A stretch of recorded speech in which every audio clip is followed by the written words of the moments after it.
Continue होणार आहे ते समजतं का बघा. सेपरेशन पण त्याच डायरेक्शन होत चाललंय आणि ऍडिशन पण त्याच डायरेक्शन होत चाललंय. So this strand will continue to grow continuously. हे कंटिन्युअसली ग्रो जाणार असंच. म्हणजे काय, दुसरं स्टँड बघा,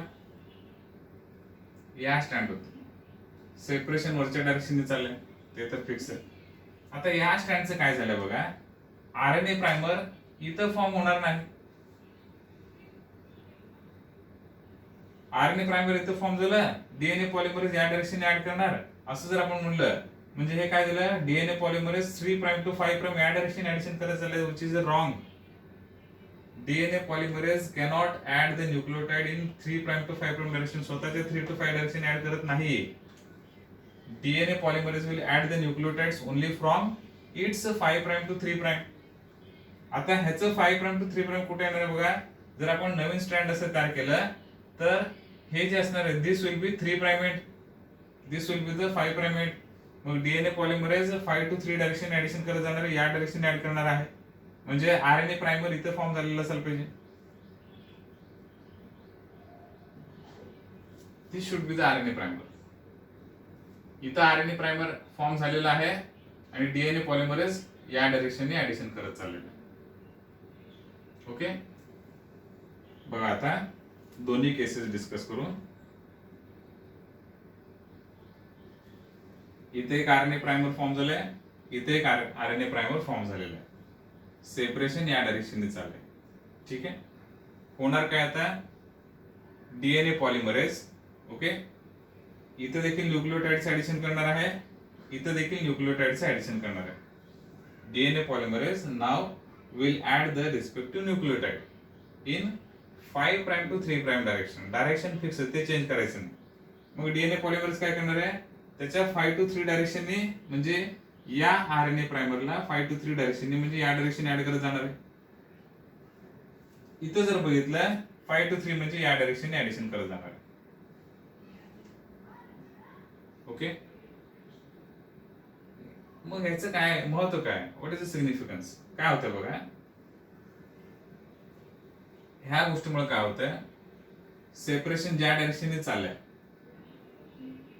addition of nucleotide on this strand of the DNA, it will continue.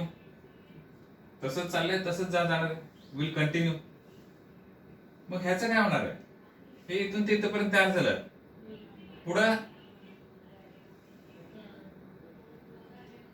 पुढचं स्टेज कसं असणार आहे थोडंसं याच्यामध्येच मी दाखवतो तुम्हाला.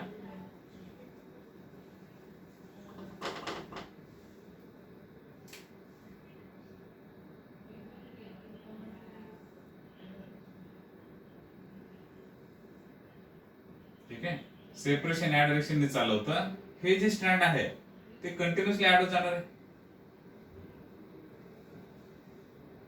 पण इथं काय झालं, ज्यावेळेस या स्ट्रँडचं ऍडिशन कंटिन्युअस आहे तसं, when this strand is synthesizing continuously exactly on the opposite strand, complementary strand, हे जर बघितलं आपण, त्याच्या समोर एवढं रिजन आहे तसं ब्लँक राहतो, काय तयार होत नाही सुरुवातीला.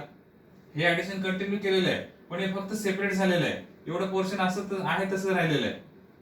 मग हे असंच कंटिन्यू जात आहे, कंटिन्युअसली सिंथेसिस होते, वरच्या डायरेक्शनने जात आहे. इथं काय होतंय, after some time another strand of RNA primer is formed here, and again the DNA polymerase adds the nucleotide in this direction. हे कुठेही न थांबता चाललेलं आहे, हे थांबले मध्ये पॉज घेतलेलं आहे.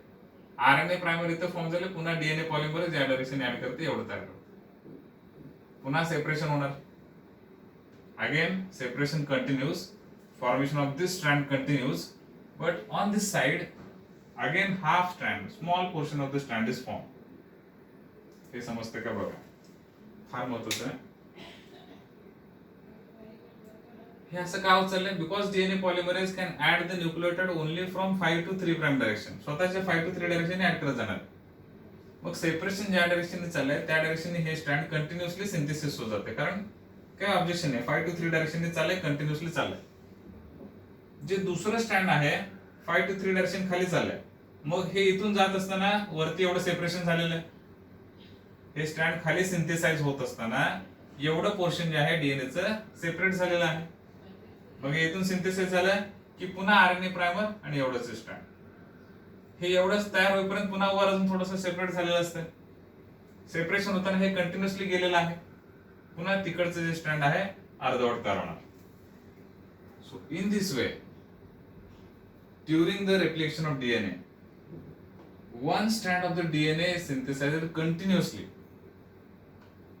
5 to 3 डायरेक्शन इथे चालले, सेपरेशन पण तिकडे चालले, कंटिन्युअस सिंथेसिस होत होतं. One strand is synthesized continuously while the other strand is synthesized discontinuously. It is synthesized in fragments. छोटे छोटे फ्रॅगमेंट्स मध्ये ते सिंथेसाइज होत चाललेलं आहे. One strand is synthesized continuously but the other strand is synthesized in fragments. असं का होतो? The reason is that because DNA polymerase can add the nucleotides only from its 5 prime to 3 prime. त्यामुळे हे सगळं problem होते. मग एक strand continuously synthesis होत जातो, दुसरं असं फ्रॅगमेंटच्या फॉर्म मध्ये तयार होतं. ठीक आहे, लक्षात येते आपल्याला? Okay. So that is why DNA replication is also called as semi discontinuous replication.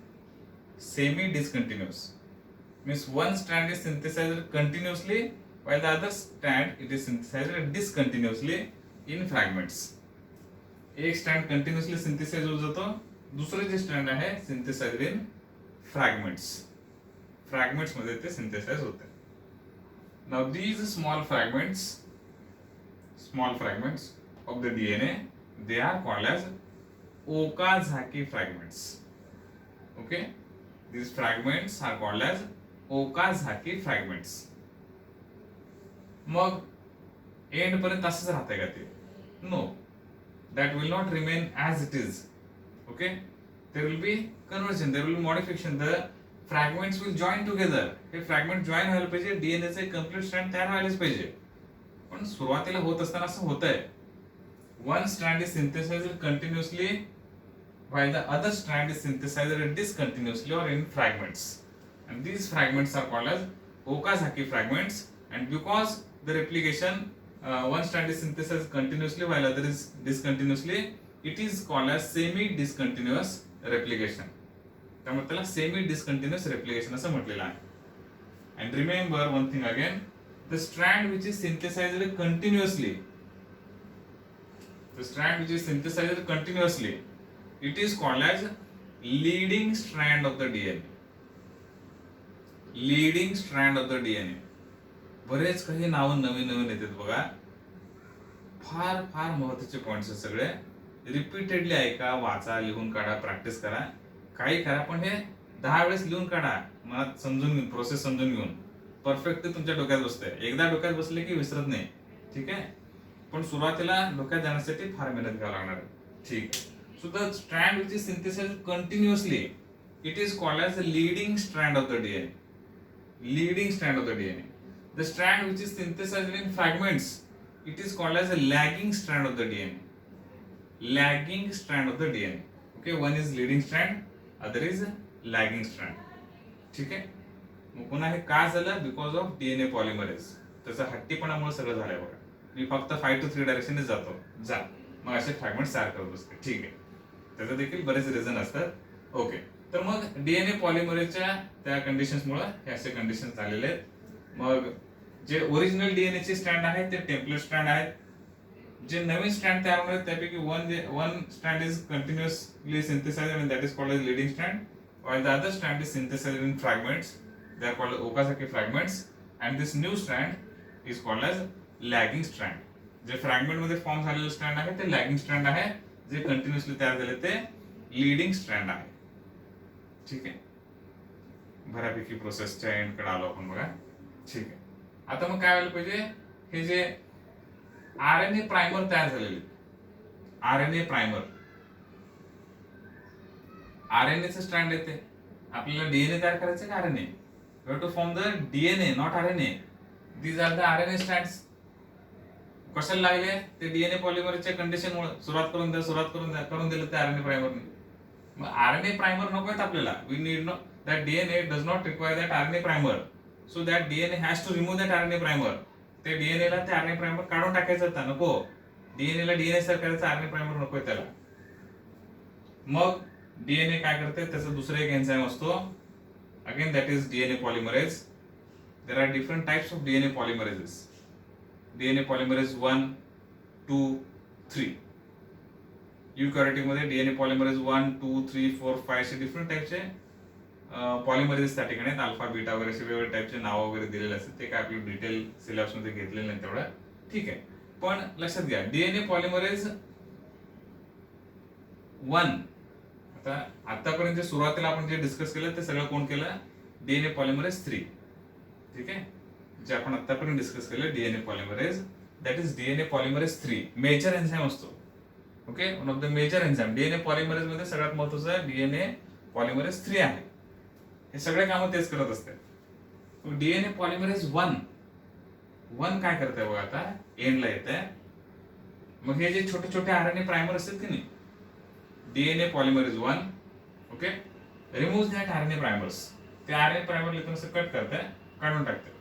चल म्हणते डीएनए पॉलिमरेज 1, पॉलिमरेजच आहे ते देखील, पॉलिमरायझेशन करणार आहे. DNA polymerase 1 remove the RNA primer, RNA प्रायमरला काढते, and adds the DNA nucleotides, DNA चे न्यूक्लियोटाइड त्या ठिकाणी ऍड करते आणि आरएनए प्रायमरच्या ठिकाणी नवीन स्ट्रँड तयार करते छोटस, ठीक आहे.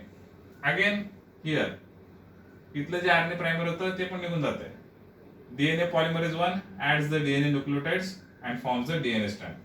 मग डीएनए चे छोटे छोटे त्या ठिकाणी तुकडे तयार करते. अजून आरएनए प्रायमरला काढते, जे की आरएनए होतं ते काढून डीएनए चं छोटंसं स्ट्रँड तयार करते. This is the function of DNA polymerase 1, ठीक आहे. डीएनए पॉलिमरेज 1 हे काम करते. मग न्यूक्लियोटाइड तयार केलं, डीएनए चे इथे एक फ्रॅगमेंट आहे, इथे एक फ्रॅगमेंट आहे, फ्रॅगमेंट्स अजून देखील आहेत. मग हे जे डीएनए चे फ्रॅगमेंट आहेत ते जॉईन व्हायला पाहिजे, जॉईनिंग, ओके. मग हे जे डीएनए चे ओकाझाकी फ्रॅगमेंट्स आपण ज्यांना म्हटलेले, this Okazaki fragments they have to join with each other, they should form a continuous chain. मग ओकाझाकी फ्रॅगमेंट्स ते आरएनए प्रायमर कट करण्याचं काम डीएनए पॉलिमरेजने केलं. RNA primers are removed by the DNA polymerase 1. Okay, but the Okazaki fragments are joined with each other. They are linked with each other with the help of another enzyme. Okay, mostly या ह्याच्यातलं last enzyme आहे, ठीक आहे. जास्त घाबरून जाऊ नका. तर last ते जे एन्झाइम आहे that is DNA ligase. DNA ligase, okay. So DNA ligase it joins the Okazaki fragments. ते लायगेज काय करते, जॉईन करते, बॉन्डिंग करते, ओकाझाकी फ्रॅगमेंट जॉईन करून डीएनए चं कंटिन्युअसली स्ट्रँड त्या ठिकाणी फॉर्म होतो. DNA ligase joins the Okazaki fragments and helps in forming the continuous strand of the DNA, ठीक आहे. मग हे डीएनए लायगेज किंवा डीएनए पॉलिमरेज 1 चा रोल कुठे आहे, आरएनए प्रायमर काढून डीएनए चं स्ट्रँड तयार करणे आणि ते जॉईन करणे, ओके. डीएनए पॉलिमरेज काय केले, DNA polymerase 1 removes the RNA primers, forms the new strand of the DNA. मग ते झाले की लगेच ते फ्रॅगमेंट जॉईन करण्यासाठी कोणतं एन्झाइम आलं, डीएनए लायगेज. लायगेज आलं आणि त्यांना जॉईन करून टाकलं. And in this way 2 DNA molecules are now form. मग इकडचं आरएनए प्रायमर डीएनए पॉलिमरेज त्याला देखील काढतो आणि छोटंसं डीएनए स्ट्रँड तयार करून टाकतो. So in this way all the RNA primers are removed by the DNA polymerase 1 and replaced by the DNA strand, ठीक आहे. आणि जिथेही फ्रॅगमेंट्स असतील, ओकाझाकी फ्रॅगमेंट्स असतील, ते सगळे जॉईन करण्याचं काम मात्र कोणाकडे आहे, joining enzyme is the DNA ligase. DNA ligase joins the Okazaki fragments and forms the strand, continuous strand of the DNA. Okay, तर अशा पद्धतीने DNA चं रेप्लिकेशन झालेलं आहे, ठीक आहे. हे जे दोन्ही स्ट्रँड आहेत, अजून बरेच काही पॉइंट आहेत. आजच्या व्हिडिओमध्ये थोडेसे एवढेच पॉइंट्स बघून घ्या. अजून एक छोटंसं व्हिडिओ ह्याच्यावरती आपण बनवू डीएनए रेप्लिकेशन वरती, कारण अजून काही छोटे मोठे पॉइंट्स आहेत. ते एकदा तुम्ही हे व्हिडिओ बघा, नोट्स वाचून घ्या, समजून घ्या, प्रयत्न करा आणि नेक्स्ट व्हिडिओमध्ये सगळे जे डिटेल प्रोसेस आहे एका फ्लो मध्ये शॉर्टली मी तुम्हाला ते ब्रीफली एक्सप्लेन करतो आणि त्याच्यानंतर थोडेसे जे काही तुटक मुटक पॉईंट आहेत या टॉपिकचे राहिले रेप्लिकेशनचे राहिलेले ते आपण नेक्स्ट व्हिडिओमध्ये डिस्कस करू. ठीक आहे, तर आजच्यासाठी इथंच आपण थांबू. ओके, रेप्लिकेशन प्रोसेस हे अजून देखील काही पॉईंट्स आहेत. पॉईंट्स म्हणजे नवीन काही नाहीत, हेच पॉईंट्स आहेत थोडंसं वेगळ्या पद्धतीने. तर नेक्स्ट लेक्चरमध्ये अजून काही गोष्टी आपण डिटेलमध्ये डिस्कस करू. Okay, so today will stop here. Hope you will understand this concept. Okay, practice it. Practice is very important. Thank you all.